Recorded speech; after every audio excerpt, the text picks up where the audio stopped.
I believe I have come up with the ultimate car guy conundrum. Do you drive a track car on the street or a street car on the track? Now, before you answer, what would you say if I told you that both cars have the same magnificent engine? It's just the bits that are more pertinent to the track underneath the vehicle that change, and in some cases, they work quite well in the street. Knowing that, what would be your answer?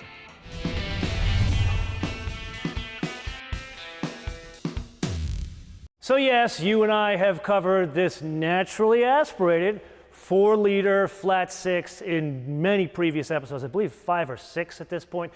So no need to go over the finer details. We've covered that in this episode. Go check that out. However, there are some changes here. This being a Cayman GTS, it's down by 20 horsepower from the GT4, so it's 394. The torque, now that's interesting. In a manual transmission GTS 4-liter or a manual transmission GT4, it's 309. However, with the PDK fitted to the car, it's a 7-speed PDK, by the way, not the 8-speed like in the Panamera, goes up to 317 pound-feet. Now, fuel economy, that's an interesting topic when it comes to Porsches because they're usually pretty good. The EPA calls this kind of lower at 19, 24, 21 combined. I've done significantly better in driving these things. Like these cars I've gotten as high as 30 mpg. Then there are the performance figures.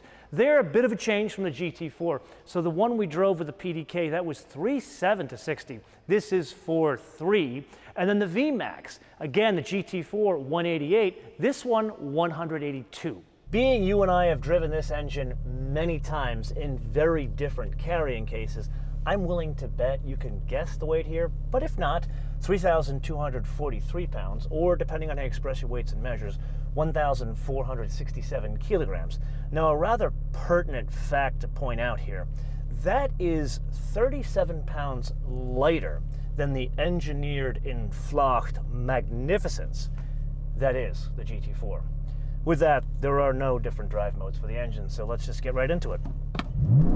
Oh yes, oh yes, it is indeed very good to be back behind the wheel of this engine and not a baby buggy. So how does it deliver power different than that PDK GT4 we just drove? Well, it's down 20 horsepower as we discussed, but torque in reality in the PDK is up to 317. So you do not really notice a difference from, say, 0 to 30, 0 to 40. It feels, in terms of acceleration and launch, almost exactly the same as the GT4. However, above about 50 miles an hour, when you're really trying to accelerate, say in passing situations, or let's say I come out of these turns, that's where you, oh God, that sounds really good. Back to the point. It's really passing power above, say, 50 miles an hour that you notice the difference of power delivery in this engine. Now, if I were to extrapolate that out just a bit farther, that's most likely the reason the top speed goes down a bit, as we talked about earlier. You can just kind of feel the top end isn't there like in the GT4. Let me put this to you in a bit of a different way. If you're one of those that's complaining about the gearing in the manual, this is obviously the choice. Now I'm going to say here, Porsche probably did this by design because they knew this transmission was coming. Yes, it is indeed that time again to play your favorite game, Mind the Absence game, with today's contestant, another Porsche that has come to us in one of our favorite Porsche colors.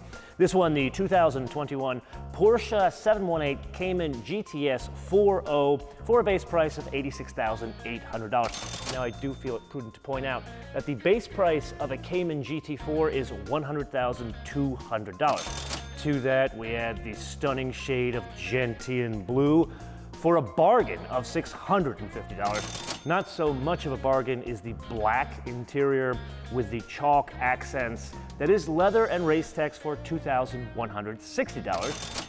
One thing they do throw in there for you is the tack that is in a matching chalk. Thankfully, that is $0. Then we press on to an option that makes not only this Porsche stand out, but most Porsches fitted with a GTS moniker, and that would be the GTS interior package. This accomplishes a number of things, but the biggest goal is to dress up the interior, like, for example, the embroidered GTS logo on the headrest, the contrast stitch, and more use of the faux suede. It's not cheap, $3,690. $390. I'd say, can we do this in like a two-tone? That would really help.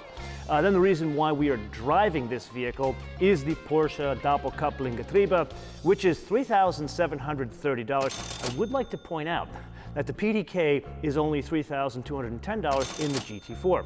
Then we have to add a better stereo, no, not the Burmester. It's only the Bose at $990. Then the 18-way adaptive seats. I prefer these to the racing seats, and in this car I think this is a better choice. Perhaps in a GT4 I would go for the racing seats, but these still not cheap, $3,730. Then we press on to an option that falls under the heading of why is this optional? On an almost $87,000 car. Navigation, $2,320. I will skip ahead and tell you, Apple CarPlay doesn't look to be optional here. Then the wheels, painted in that satin platinum, absolutely stunning Santa Maria Madre di Dios, $600. But I do have to point out here, you go for this stunning color and these beautiful wheels, why do a black interior? Again, two-tone, but you need like a lighter interior to get a contrast with this stunning gentian blue, because that's what really makes it pop. The only other thing we add here is the destination handling von Stuttgart, Deutschland, for $1,350 for a total retail price of $105,320. So I can't honestly tell you that driving dynamics are a huge difference here from previous GTS 4 liters that we have driven.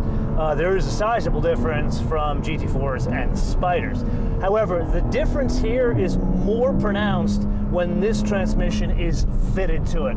Like for example, this car still is fitted with the same PASM Sport, so it sits 20 millimeters lower. So really good control over pitch, really good control over squat. However, it's a Porsche. There's no weight in the nose, so you're gonna get some understeer. You're gonna get some of that flutter in the front of the car. You notice it more here because this is not a GT4. It doesn't have the magic in the front suspension from the engineers in Vlocht, and as a result, it's not as stable in the front. Is it bad? It's better than pretty much any car you and I have driven as of late. However, it's just a noticeable step down, and I would argue that's where the 13 grand comes from, that front suspension. That's something I find rather fascinating that is somewhat related to that. The steering, it is not impacted by the change in the front. Yeah, it's not as precise, it's not as direct, the weight isn't as perfect. The brakes, this one, unlike the GT4 PDK we drove, is not fitted with the carbon ceramic rotors. So what exactly does that mean? Well, yes, smaller brakes, and of course, steel rotors, specifically up front, 350 millimeters with 6 piston calipers, and in the back, 330 millimeters with 4 piston calipers. One would think, well, that's not enough stopping power. People, this is under 3,300 pounds. It is more than enough stopping power. I would argue one really does not need the carbon ceramic rotors on this vehicle. It's the kind of thing where if you're turning this thing into a track car and you are a track rat, yeah, spend the 9 grand. But for this vehicle, especially the GTS, it absolutely does not need carbon ceramic rotors. And that brings us to the whole point of the story, the mission of this vehicle. And that kind of would be the ride quality. And what's so surprising to me here, the execution of these two vehicles, meaning the GT4 and the GTS, they're the same. You would think they're so similar, what's the difference? But when you get out of that GT4 and then get into this, especially with the different seats, one notices this to be a very different car. It's not just the execution, it's how it behaves around town. Even driving it here, everything just kind of comes together differently here. Okay, so as lovely as today's experience was, it is indeed that time. This or a GT4? And here, I'm afraid I'm going to offend many of you based on the comments I've read in previous GTS, GT4, and Spyder episodes. And not just because of my choice, but the reasons for that choice. Without further ado, the GT4. Now, yes, the obvious would be resale value, and no one can really argue that, because the resale value of those things, as we discussed in the PDK GT4 episode, they are significantly higher than these. And yes, it is a function of production numbers. They make more of these, less of the GT4s, which does have an impact on resale value.